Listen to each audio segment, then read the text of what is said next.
The lobby of Marquand Whitfield Classic Auctions sat under low light at 10 o'clock at night.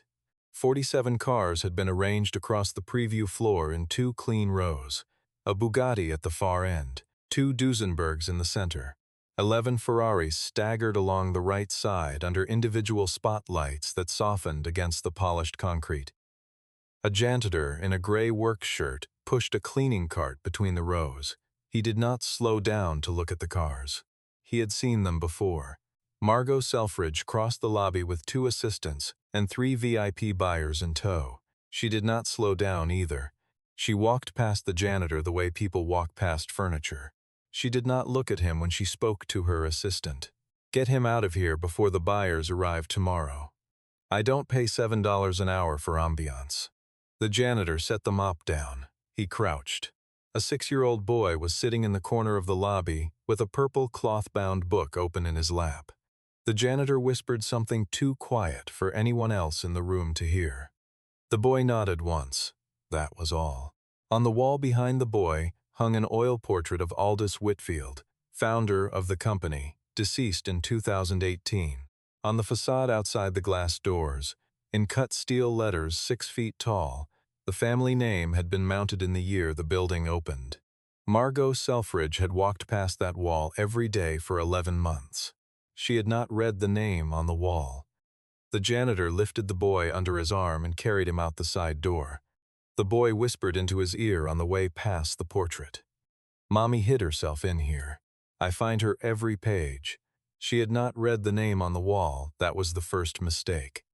Caleb Whitfield was 38 years old. He worked the 8-to-4 shift at the Marquand Whitfield headquarters in Scottsdale, Arizona. $19 an hour. He lived in a 1-bedroom apartment in Sun City, 22 minutes from the building. The apartment was small. Not poverty small. Small the way things are when someone has made a deliberate choice about what they are willing to carry, and has decided that most of it is not worth the wait. The kitchen counter held 2 leather-bound binders with no labels on the outside. The bookshelf in the living room held no novels. It held technical manuals, hand-bound sketchbooks, and a row of folders organized by year. All of them had belonged to his wife. His son was named Owen. Owen was 6 years old. He had just started 1st grade and was quiet in the way children become quiet when they have decided that watching is more useful than asking. The book he carried everywhere was called The Cars We Loved. It was bound in purple cloth. The spine was frayed and had been restitched twice with white thread. Owen's mother had begun drawing the book during her chemotherapy. She had completed 1 page every week for 14 months. The drawings were not photographs. They were technical sketches, chassis numbers in the margins, production notes in her small, precise handwriting. On the last page of the book, in the same hand, she had written, "To Owen, find me in the pictures." In the mornings, Caleb made cereal with milk that was slightly colder than Owen liked. They walked 3 blocks to school because the truck did not always start before 7 in the cold Arizona mornings of February and March. On the inside of the apartment closet door, a framed certificate had been turned to face the wall. Owen had never asked about it. Caleb had never explained it. In the back pocket of his work pants, Caleb carried a key card and a brass key. The brass key opened the vault floor at company headquarters. The new HR director had not flagged it during onboarding because the new HR records system did not cross-reference employee files against any documents dated before the corporate restructuring. 2 nights a week on his rounds, Caleb walked through the front lobby past the portrait of his father. He stood in front of the painting for 12 seconds. Then he kept walking. He did not explain that to anyone either. Before I tell you what happened when Caleb opened the vault that night, tell me where you are listening from today and whether there has ever been a place in your life that remembered who you were when nobody else in the room did. Drop it in the comments. Stay with me until the end. Marquand Whitfield Classic Auctions had been founded in Scottsdale in 1977 by 2 men named Aldous Whitfield and Hartley Marquand. Aldous handled authentication. Hartley handled the business floor. The company operated 2 divisions for 47 years, collector auctions 4 times a year, and authentication consulting on a retained basis for insurers, museums, and private collectors across North America. Aldous Whitfield died in 2018. He left 41% of the company to his only son, along with the role of head of authentication. Hartley Marquand died the following year. His shares passed to his daughter, Lenora Marquand Bates, who lived in Connecticut and preferred to receive quarterly reports rather than visit the building. In November of 2022, Caleb's wife Ileana was diagnosed with stage 3 breast cancer. She died in August of 2023. 10 months after her death, Caleb sold his entire inherited stake to a private equity firm called Sentinel Equity Partners for $84 million. He signed a 10-year non-disclosure agreement. The terms were specific. He could not, in writing or in public statement, identify himself as a former officer or shareholder of the company. He could not work in the classic auction industry under his own credentials. He could not be photographed at industry events. Sentinel was satisfied with this because Sentinel believed it was protecting its acquisition. Caleb was satisfied with this for a different reason. He did not want his son to grow up known as anyone's heir. In August of 2024, Sentinel installed a new chief operating officer. Her name was Margot Selfridge. She was 33 years old. She had spent the previous decade at Goldman Sachs in equity research, primarily covering industrial luxury sectors. She knew nothing about classic automobiles and considered that an advantage. She said as much in her first all-hands meeting. The expertise problem in this industry, she said, is that everyone has too much of it. Her assistant transcribed the line and posted it in the company newsletter. Caleb read it on the staff bulletin board the week he applied for the janitorial position. He did not flinch. He had heard variations of that sentence his entire adult life. He filled out the application under his legal name, Caleb Bryce Whitfield. The new HR team did not run the name against the historical leadership records. They had access only to records dated after the Sentinel acquisition. The historical records had been moved to an off-site archive that Margot had not yet read. She had not yet read the name on the wall either. He was hired in the 4th week of November. By the autumn of 2025, Margot Selfridge had been running the building for 11 months. She was preparing for the largest single event of her tenure. It was called the October Pavilion Auction, 47 lots. Total estimate $180 million. The headline car was a 1937 Duesenberg Model SJ convertible coupe, Lot 23, catalog estimate $24 million. The marketing tagline ran in 2-inch type on the back cover of the preview brochure, the car that proved itself. Sentinel had set internal numbers. October Pavilion needed to clear 180 to keep the quarterly investor pitch on track. Margot had reviewed the numbers with her chief authenticator 3 times that month. His name was Theodore Krantz. He was 47 years old and had spent 6 years as deputy authenticator under Caleb between 2015 and 2019. When Caleb had sold his stake and disappeared from the company in 2024, Krantz had submitted a memo to Sentinel offering to take over the authentication division. Margot had promoted him on day 1. He was, in her words, ready. Krantz had spent the last 11 months proving her right by clearing every authentication request faster than the historical average. 3 weeks before the October auction, a Duesenberg dealer named Renford Tate brought a vehicle to Marquand Whitfield on consignment. The car was beautiful. The provenance documentation was unusually thin. Krantz worked the file for 2 days and then sent a notification stating that the vehicle was a fully numbers-matching 1937 convertible coupe.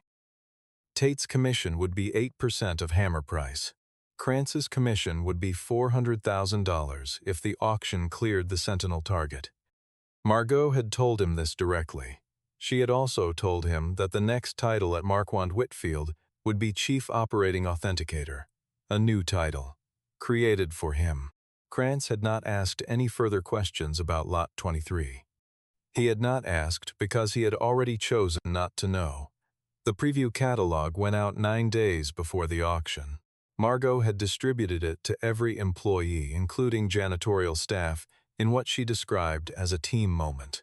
On the Saturday before the auction, Caleb took Owen to the grocery store on Bell Road. Owen brought the cars we loved with him. He brought it everywhere. In the checkout aisle, Caleb noticed a copy of the preview catalog on a magazine rack near the registers. He did not pick it up. Owen did. Owen flipped through the catalog standing next to the cart and stopped at the spread for lot 23. 2 pages. A full photograph of the Duesenberg on the left. A close-up of the engine compartment on the right with the chassis stamp visible under stage lighting, SJ2587. Owen looked at the chassis stamp. Then he opened his purple book to page 11. Page 11 had been drawn by Ileana in the second month of her treatment. It was a technical sketch of a Duesenberg. In the margin, in her small, precise handwriting, SJ2587, convertible sedan, the one Aldous called an honest car. Owen looked at the photograph in the catalog. He looked at the sketch in his mother's book. He looked back at the photograph. Then he turned to Caleb. Daddy, the numbers on the picture and the numbers in Mommy's book aren't the same. Caleb took the catalog from Owen's hand. He looked at the spread for 14 seconds. He did not say anything. He set the catalog back on the rack. He paid for the groceries. They walked out in the parking lot. He put Owen in the passenger seat. He buckled the seatbelt. He put the purple book in Owen's lap. He did not start the engine immediately. He sat with his hands on the steering wheel. He looked at the dashboard for a while. Owen was watching him. Owen knew better than to ask. After a minute, Caleb started the truck. They drove home. That night, after Owen was asleep, Caleb pulled the 2 leather-bound binders down from the kitchen counter and opened them on the table. The first binder held his father's original chassis logs. Aldous Whitfield had hand-recorded every Duesenberg authentication he had personally signed between 1971 and 2018. The second binder held Ileana's working notebooks from her time as a research librarian at the Stanford Auto Engineering Archive. She had cross-referenced his father's records against the broader factory production data. It had been a personal project. She had never published it. Caleb found chassis SJ2587 on page 487 of his father's binder. The handwriting was clear. Production date August 1937. Body style convertible sedan. Final disposition Wilkerson collection, 1958 through 1989. Then private collector network. Distinguishing feature continuous beltline molding. Caleb closed the binder. He sat for a moment. Then he stood up, put on his work shirt, picked up his key card and his brass key, and walked out to the truck. He had not opened that vault in 14 months. The lock still knew his hand. It was 11:47 at night when he pulled into the employee lot at the rear of the building. The truck sticker was still valid. Security cameras logged the vehicle without flagging it. Janitorial staff came and went at all hours. That was the point of janitorial staff. He walked in through the side entrance using the same key card he used every shift. The lobby was empty. The portrait of his father hung in the same place under the same dim overnight lighting. He stood in front of it for 12 seconds. Then he kept walking. The vault floor was located on sublevel B2. The elevator took him down in silence. The corridor at the bottom was lined with reinforced concrete and ran 98 feet to the vault door. He used the brass key. The original lock had been installed in 1984. Sentinel's IET consultants had upgraded the digital systems on the upper floors, but had not touched the mechanical lock on the vault. Margot's directive to audit all security codes had been scheduled for the end of the month. End of the month was 9 days away. The vault was lit with white LED panels that came on automatically when the door opened. Lot 23 sat in the center of the floor. The Duesenberg was as beautiful in person as it was in the catalog. The paint was correct period blue. The chrome was correct period chrome. The interior leather was the right grain for the year. Whoever had built the deception had built it with care. Caleb did not approach the car immediately. He walked the perimeter 3 times. He looked at the wheel arches. He looked at the windshield rake. He looked at the trunk line and the rear quarter panels. He was not looking for evidence yet. He was just looking. He took his time. Then he opened his work bag and removed 3 items. A small forensic measuring kit, a feeler gauge set in a leather sleeve, his phone. He opened the engine compartment. The chassis stamp was located on the inner frame rail, behind the firewall. He photographed it from 4 angles before he touched it. Then he ran the feeler gauge across the stamp impression. The depth was 0.4 millimeters. Original Duesenberg chassis stamps from the August 1937 production run were stamped at 0.8 millimeters. This was an established factory specification. It was documented in his father's binder on page 241. It was also documented in 3 separate Duesenberg Club bulletins between 1991 and 2007. He measured it again, 0.4 millimeters. He photographed the gauge in position so the reading was visible against the metal. Then he moved to the engine block. The engine number on the block matched the chassis number on the frame, but the engine block carried no factory casting marks consistent with the August 37 production line. It had been cast in 1941 or later. The water jacket geometry was the post-war pattern. He photographed the casting marks. He photographed the water jacket. He photographed every joint and weld he could reach. He did not wear gloves.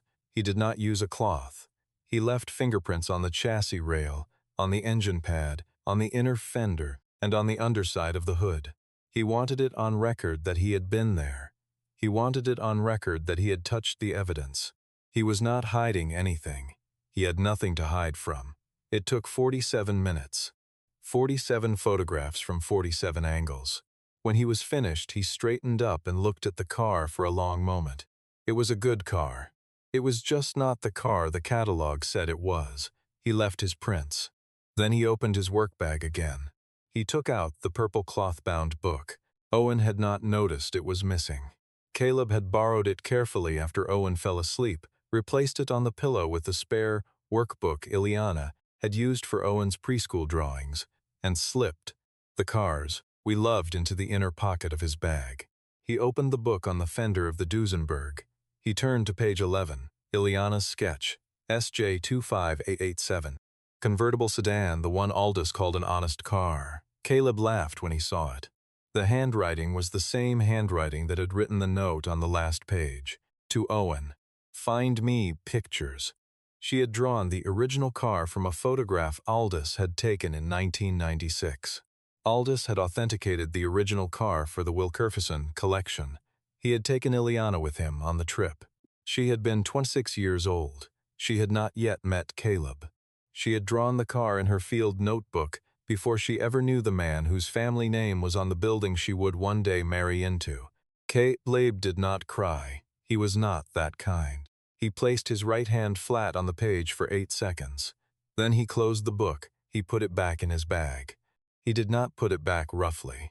He set it down the way you set down something that does not belong to you and that you are returning intact. Some things waited. At 2:14 in the morning, he made the call from the vault floor. Halford Vance was 71 years old. He was the standing chair of the Independent Chassis Authentication Council. He had spent 30 years working under Aldous Whitfield before retiring into the council role. He had personally trained Caleb during Caleb's first year as a junior authenticator. He kept his phone on his nightstand. He had kept it there for 40 years. He answered on the second ring, "Caleb." "Halford." There was a pause. Halford did not ask why Caleb was calling at 2 in the morning. Halford did not ask anything. He waited. There is a Duesenberg on the vault floor at headquarters. The October catalog describes it as chassis SJ 2587, convertible coupe, fully numbers matching. I checked the chassis stamp. It has been restamped, 0.4 millimeter depth. The original factory depth for August 37 production is 0.8. You measured it yourself. Yes, you photographed it. 47 photographs from 47 angles. And the engine. The block is post-war, 41 casting or later. The water jacket geometry confirms it. Another pause. Halford breathed out slowly. SJ 2587 is a sedan. It is in the Wilkerson catalog. It is in my father's binder. It is also in Ileana's notes. She drew it from the original photograph. Halford did not respond to that immediately. When he spoke again, his voice was the same calm, even register. It had been when he had taught Caleb the proper way to read a casting mark 22 years earlier. The auction is in 7 hours. Yes. You are not going to be in the room, no. You need someone in the room who can read a chassis log. Yes, I will be there at 8. Halford, one thing, anything, Caleb. Do not say my name unless you have to. Understood. The line went quiet. Caleb did not hang up first. Halford did not hang up first. They held the silence for perhaps 10 seconds. Then Halford said softly, "Your father would have done the same thing." Caleb closed his eyes. "I know." The line ended. That was all. He left the vault at 3:11. He locked it behind him with the brass key. He took the elevator back to the lobby. He stood in front of his father's portrait again, this time for a longer interval. 22 seconds. Then he walked out the side door, crossed the employee lot, and drove home. He pulled into the apartment parking space at 3:47. The hallway light in the apartment was on. He had left it on for Owen. Owen did not like total dark. He took off his shoes at the door. He set the work bag down on the kitchen counter next to the binders. He walked to Owen's room and stood in the doorway for 30 seconds before he went in. Owen was asleep on his side, breathing the slow, regular breathing of a 6-year-old who has not yet learned to worry. The purple book was on the pillow. Caleb had returned it to the pillow before leaving. He had also placed Owen's spare workbook beside it, so the boy would not notice anything had been moved. He pulled the blanket up to Owen's shoulder. He set the book on the bedside shelf within reach. He did not turn off the hallway light. He walked back to the living room. He did not lie down. He sat in the armchair facing the window. He watched the dark for a while. The sky began to lighten above the saguaro line. A little after 5, he waited for morning. At 7:42, he drove Owen to headquarters because Owen's after-school daycare did not open on the day of an inventory restocking. He had cleared it with shift supervision the week before. Employees were permitted to bring a child on premises if seated in the rear observation area of the auction floor, behind the buyer rows in the section reserved for press and staff family. Caleb signed Owen in at the side desk. The guard did not look up. Owen carried the purple book in both hands. They walked together down the side corridor toward the back of the main hall. The hall had been arranged for the auction. 174 numbered seats for VIP buyers, 23 folding chairs for journalists along the side wall, 3 television cameras on tripods at the back, a raised podium at the front, draped in navy fabric. Lot 1 was already on the floor under the spotlight. A 1961 Ferrari 250 Spider. Margot was standing near the podium reviewing notes with 2 of her assistants. She did not see Caleb walk in. He seated Owen in the back row of the observation area, against the side wall in the corner farthest from the cameras. Owen opened the book in his lap. He turned to page 11. Caleb crouched next to him and whispered something too quiet to hear. Owen nodded. Caleb stood, touched his son once on the top of the head, and walked back toward the side door. He did not leave the building. He stood in the doorframe between the main hall and the side corridor. He could see the floor without being on it. He could see Owen. He could see the spot Halford would walk in from. Margot looked up from her notes once. She scanned the hall briefly the way an executive scans a room before a major event. Her eyes passed over Owen. She paused for a fraction of a second, a child with a purple book. Then she moved on. She did not stop. She would, later. The auction began at 8:03. Margot opened with a short address from the podium. "This is the auction that proves Marquand Whitfield is back," she said. Several buyers in the front rows applauded politely. The journalists along the side wall typed. Lots 1 through 22 ran on schedule. A Ferrari, a Bentley, 2 Mercedes-Benz Roadsters, an Alfa Romeo, a Lancia, a Talbot Lago, 3 Aston Martins, 4 pre-war Packards, a Pierce Arrow, a Cadillac V16, 2 Bugattis, and a Hispano Suiza. The hammer prices ran slightly above estimate. By the time Lot 22 cleared, the total had reached $94 million. The room was in good rhythm. Margot was working the podium with the calm confidence of an executive whose numbers were holding. Krantz stood beside the rope line, at the front of the floor. His suit was navy, his pocket square was correct period silk.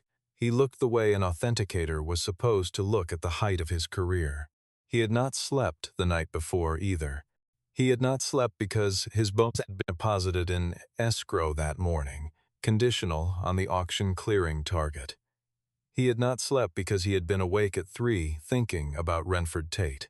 He had not slept because somewhere beneath the surface of his preparation, he had known that any sufficiently observed deception would eventually be observed by someone who knew how to observe. He did not yet know who. At 10:47, the floor crew rolled Lot 23 into position. The spotlight came up. The Duesenberg sat in the center of the floor under the white LED panels. It was beautiful. It was still beautiful. Krantz stepped forward to read the provenance.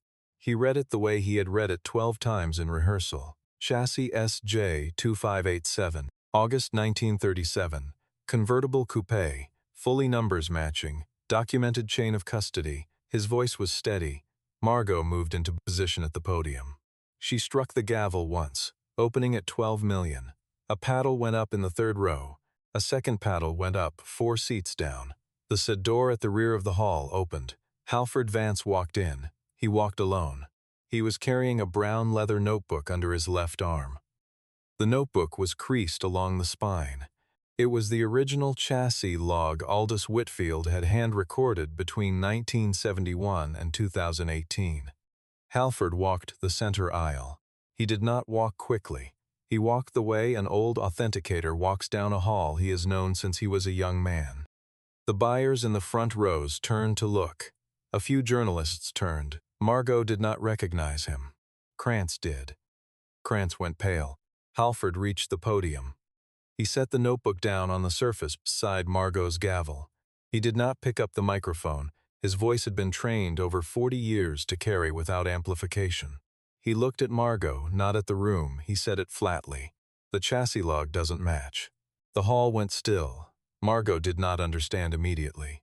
She did not understand because she had not been told to expect a man with a leather notebook walking into her largest auction at the most carefully prepared moment of her tenure. "I am sorry," she said. "Who are you?" Halford answered without changing his expression. "Halford Vance, Chair, Independent Chassis Authentication Council. Mr. Krantz worked under me for 6 years." Krantz stepped backward half a pace. He did not say anything. He did not need to. Halford opened the leather notebook. He turned to page 487. He read aloud. His voice was even. Chassis SJ2587. Production date August 1937. Body style convertible sedan. Final disposition Wilkerson Collection 1958 through 1989. Then private collector network. Distinguishing feature continuous beltline molding. He looked up from the page. The vehicle behind me is described in your catalog as a convertible coupe. That is not what SJ2587 is. The chassis stamp on the frame rail has been restamped at 0.4 mm depth. The original factory specification for August 37 production is 0.8. He paused. "I measured it myself this morning. I have photographs." He set a phone on the podium beside the notebook. The screen was on. The photograph of the feeler gauge against the stamp was visible from the front row. Margot looked at the phone. She looked at the notebook. She looked at Krantz. Krantz was looking at the floor. Halford turned slightly. He turned toward the doorway at the side of the hall. He found Caleb in the doorframe. He nodded once. He said it quietly. "Mr. Whitfield, thanks for the call." 174 heads turned toward the doorway. 23 journalists turned. 3 television cameras swung on their tripods. Margot followed the line of Halford's gaze. She saw Caleb under the full overhead light for the first time. She saw the gray work shirt. She saw the work boots. She saw the lined face of a man she had walked past in the lobby for 11 months without ever looking at directly. Then she looked through the glass at the front of the hall. The letters on the facade were lit by morning sun. Whitfield, 6 feet tall. Mounted the year the building opened. She looked back inside the hall. She turned her head to the right. The portrait of Aldous Whitfield hung on the side wall. She had walked past it every day. She had not read the brass plate beneath it. The brass plate read, Aldous Whitfield, founder, 1947-2018. She understood. The room processed this at different speeds. A few of the journalists began typing. A few only sat still. Krantz sat down on the front row. Nobody had told him to sit. He sat anyway. Margot stood at the podium for 11 seconds without speaking. Not because she had nothing to say. Because everything she could say would only make this worse. The room understood. The next 48 hours moved fast and they moved cleanly. Lot 23 was pulled from the floor at 11:04 that morning. 11 additional lots that Krantz had signed in the previous 14 months were flagged for re-authentication. The auction continued under the supervision of an emergency panel convened by the Independent Chassis Authentication Council, with Halford acting as senior reviewer. Total hammer for October Pavilion came in at $61 million. Sentinel Equity Partners convened an emergency board meeting that Wednesday. Margot Selfridge was asked to submit her resignation within 48 hours. She submitted it at the end of the second day, in writing, without a press statement. The Securities and Exchange Commission opened an inquiry into Sentinel's third quarter rate recitations to investors regarding October Pavilion projections. The National Classic Auto Dealers Association suspended Marquand Whitfield's accreditation pending review. The Sentinel valuation of the company dropped by approximately $43 million on Friday morning. Margot did not give any interviews. She did not post on any platform. She closed her professional accounts. She left the city. Theodore Krantz had a worse week. The FBI Phoenix field office opened a federal wire fraud investigation against him on the Tuesday afternoon following the auction. The Industry Self-Regulatory Authentication Council revoked his certification within 72 hours. In March of the following year, he was indicted on 3 counts of federal wire fraud and 1 count of mail fraud. His sentencing exposure ranged between 5 and 7 years in federal prison. His commission on Lot 23 was placed in escrow, pending civil claims. Renford Tate, the consignor, was named as a co-defendant. The Wilkerson collection family, whose original convertible sedan was still verifiable under chassis SJ2587, issued a brief statement. The statement said simply that they were grateful the historical record had been clarified. They did not name Caleb. They did not need to. The story had already named him. At 3:11 that afternoon, while the hall was emptying, and Halford was sitting with 2 members of the emergency authentication panel, at a small table near the lobby, Owen carried the purple book across the floor toward Margot. She had not yet left the building. She had been standing near the side wall with one of her assistants, when she noticed the boy walking toward her. She did not move away. She knelt down to his level. Owen stopped in front of her. He did not introduce himself. He held the book up. He turned to page 11. "My mom drew it," he said. Before. Margot looked at the sketch. She looked at the small, precise handwriting in the margin. She looked at the boy. "Before what?" she said. "Before she went to sleep." Margot did not respond immediately. She looked at the sketch again. She traced the continuous belt line, molding with one finger above the page, not touching it. She looked at the boy's face. She looked at the back of the room where Caleb was standing 4 meters away, watching without intervening. She handed the book back to Owen. Owen took it with both hands. He looked at her for a moment longer. Then he said it, in the same even register a 6-year-old uses when he is reporting the weather or the location of his shoes. "You can find her in the colors if you look." Margot did not answer. She could not. Owen turned and walked back to his father. Caleb crouched. Owen handed him the book. Caleb took the book back. At 4:47, Margot crossed the hall to where Caleb was standing with Halford. Halford stood and moved to a different table to give them room. Margot stopped at the edge of the table. She did not sit down. She did not ask permission to speak. "I didn't know your name was on the building." Caleb looked at her. "You weren't supposed to. I said something a year ago about hiring standards. I remember. I was wrong, about more than the hiring." Caleb did not answer right away. He looked across the hall to where Owen was sitting on a folding chair, with the purple book open in his lap. Owen had taken out a colored pencil from the small zipper pocket on the inside of the back cover.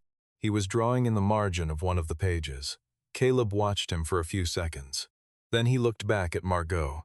"I accept that. That was all. No attached conditions. No performance of magnanimity. Just the plain closure of a man who did not need to make other people's accountability into a longer story than it needed to be." Margot stood there for 6 seconds longer. She did not extend her hand. She did not ask for anything else. Then she turned and walked toward the side door. Caleb did not watch her go. He looked at Owen. 6 months later, the weather in Scottsdale had turned mild. Caleb did not return to the company. He did not reclaim the title of head of authentication. He signed a short document with Lenora Marquand Bates, transferring 9% of the original Whitfield stake into a family trust under Owen's name. The trust would mature on Owen's 25th birthday. Owen did not know about it yet. Caleb leased a small 2-story office in Old Town Scottsdale, 740 square feet, one window facing the desert. He hung a small sign in the front lobby that read Ileana Authentication. He did not order business cards. He took on 6 vehicles a year. Each authentication took 6 weeks. He charged a modest fee. He turned down work that bored him. He continued to drive Owen to school in the mornings. Every Saturday evening, after the building had emptied for the weekend, Caleb took Owen back to the headquarters lobby. They had permission from the new interim director, who had read the historical files and understood. Owen stood in front of the portrait of Aldous Whitfield. He set the purple book on the carpet beneath the painting for exactly 3 seconds. Then he picked it up again. Caleb did not ask why. Owen did not explain. Some rituals do not require translation. In March of the following year, Caleb ran into Margot at an independent bookstore on Main Street. She was browsing a section on industrial design. She looked thinner. Her hair was different. They greeted each other without ceremony. They did not shake hands. She said she was doing nonprofit consulting now. He said it suited her better. She nodded. He nodded. They moved to opposite sides of the store and did not see each other again. Owen had begun adding to the purple book. He drew a new sketch of the Duesenberg on page 12. He drew it carefully. He wrote one word beside it in block letters. Fixed. Caleb did not correct the spelling. He did not correct anything in that book. He had bought back the right to walk through a lobby that bore his name. Not by reclaiming it. By making sure it still meant something the day his son asked what it stood for. Some buildings remember who built them. They wait for the right person to walk back through the door. He had walked back, not to take anything back, just to leave the right thing in the right place. Looking back, the thing that changed everything was not the chassis number on the engine block. It was a 6-year-old boy opening a purple book in the corner of a lobby, while a woman in a navy blazer walked past a name on the wall she had never bothered to read. Authority exercised without the willingness to read what is already written on the walls around you is not strength. It is a specific and very costly kind of blindness. Some things are not stored in records. They are stored in the metal, in the handwriting on the last page of a book, in the way a child holds an object that was not given to him to hold. They wait. A legacy is not what gets carved on a wall. It is what someone walks back into the building to protect when nobody is watching and nobody is asking him to. If you had walked away from everything once, would you have gone back to clean the floors of the place you built? Or would you have let the wall remember without you? Our team works hard to create stories dramatic enough to entertain, but meaningful enough to leave a lasting message. Everything in this video is completely fictional and was created only to share meaningful lessons through an entertaining story. We hope it encourages you to value what is real, look past the surface of the people around you, and never let a first impression write the final word on anyone's worth. If this story stayed with you, subscribe and stay close. The next one is already being prepared.